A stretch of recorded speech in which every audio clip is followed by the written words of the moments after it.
Welcome back to Media Ethics, Part 2. We've been talking about the Society of Professional Journalists, or SPJ, Code of Ethics. We've covered the first one, Seek Truth and Report It, which deals with objectivity. Now we're going to deal with minimizing harm. Journalists should treat sources, subjects, and colleagues as human beings deserving of respect. And again, that's just kind of common sense and an expectation of all journalists. However, I'm going to show you a short clip. It's kind of humorous that raises questions about employers treating employees with little harm. Tucker Barnes with the very latest. Tucker, what are you experiencing there? Hi guys, yeah, the conditions here continue to deteriorate in a big way. We've had wind gusts to about 60 miles per hour here. I'm on the boardwalk, which of course is one of the most popular sort of hotspots here in Ocean City during the summer. And just in the past hour or so, the waves have really started to pick up, and they've been making a charge at the seawall, which was built back in the 1980s after Hurricane Gloria. And as the waves are crashing up against the seawall, it's developing this foam that is riding over the top and starting to stick to all the hotels and buildings right along the boardwalk here. Excuse me, it's in my face as well. As you can imagine, it doesn't taste great. I've been told by my station, I don't know what it is, but it has a sort of a sandy consistency to it. You guys there? Yeah, Tucker, we've never seen anything like this. You just said it has a sandy consistency. What is it? It smells like ocean, I take it? Yeah, you got it. It smells like ocean. Our chief meteorologist back at the station said that it's some sort of organic matter, or I guess plankton or something, and mixed in with sand and salt. I can tell you firsthand that it doesn't smell great.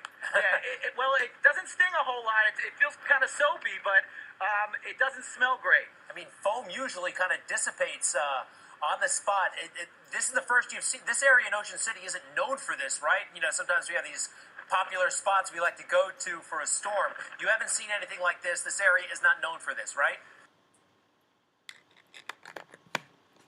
Okay, since that air, any guesses of what we mean by sea foam and organic matter?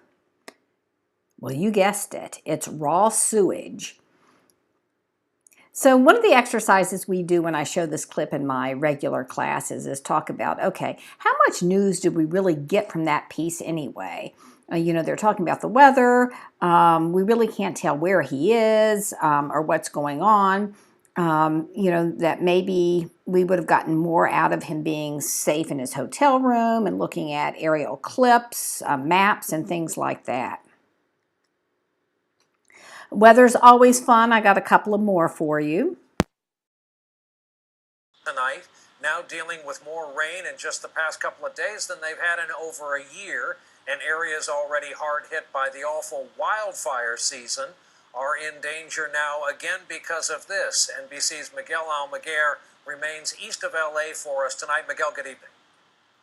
Brian, good evening. The concern here in the city of Azusa is mudslide. Authorities tell us for now that this hillside is stable, but take a look at how deep this mud is. 4 feet in some areas, that basketball rim 10 feet high. The concern is all of this rain and more mud, which authorities fear over the next 48 hours could slide right downhill.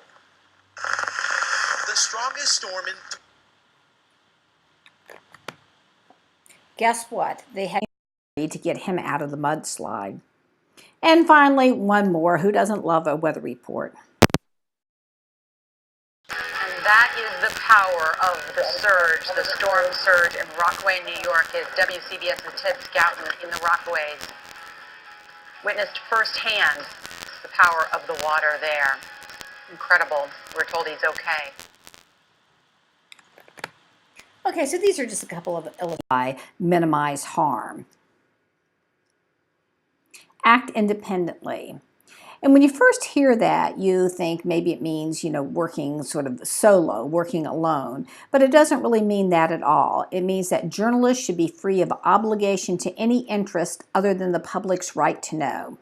One of the things we really won't cover too much in here is the idea that The U.S. press is really sort of an independent press, whereas in so many countries, the press is run by the governments themselves. They're authoritarian presses. Okay, they are owned and run and really sort of dictated by the governments. But presumably, the U.S. media is government free.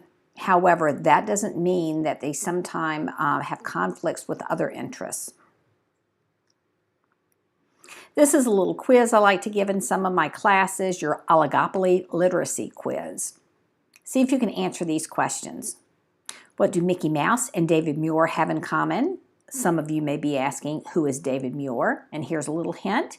He's the anchor on the ABC Evening News. What do the Washington Post and Oprah's book club have in common?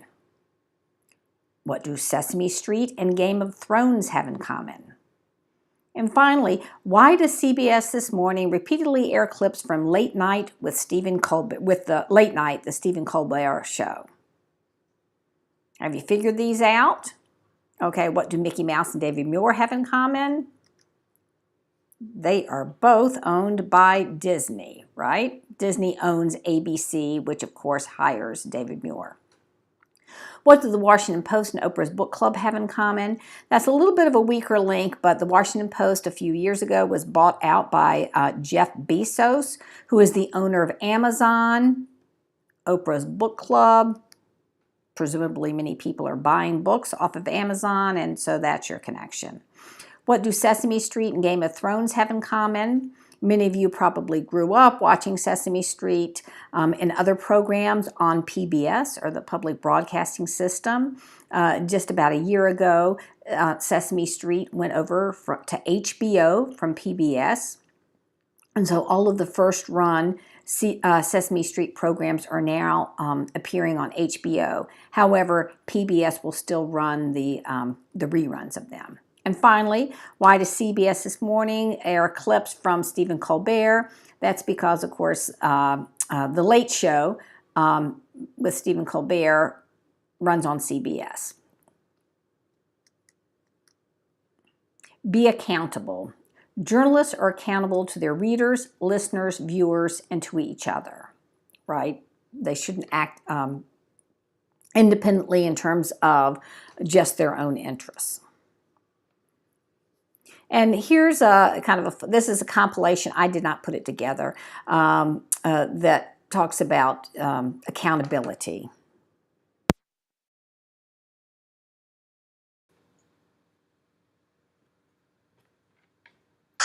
Go ahead and tell us what you can. I want to report some breaking news information from two sources. One is a Boston law enforcement source who tells me they believe they do have a significant breakthrough in the investigation. Authorities now believe they have identified a suspect, an individual who placed one of the explosive devices at that location of the second explosion.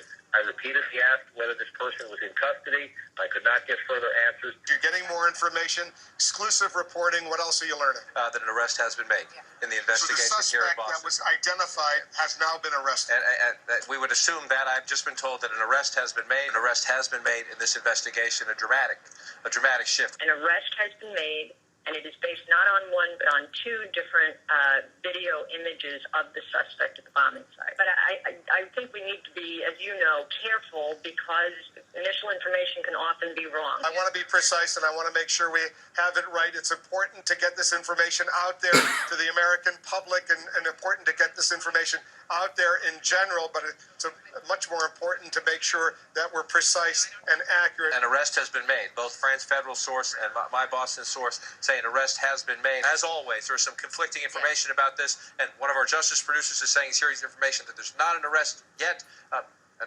Apprehension, an arrest, Miranda rights being processed. These can all mean different things to different people in the cloud of this. Without an arrest, it could be an interview.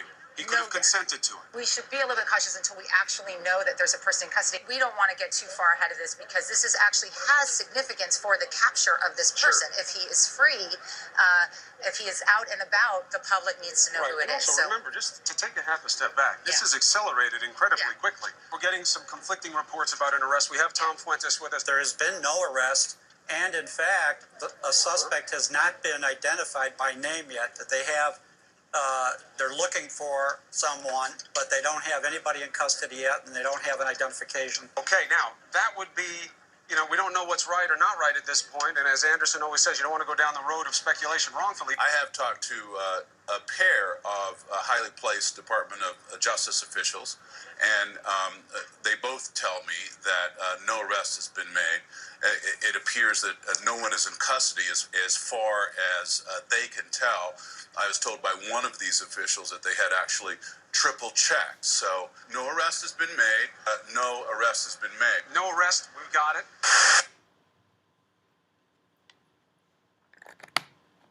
Okay, so you can see what it does in trying to sort of jump the gun and getting the exclusive or the first one out.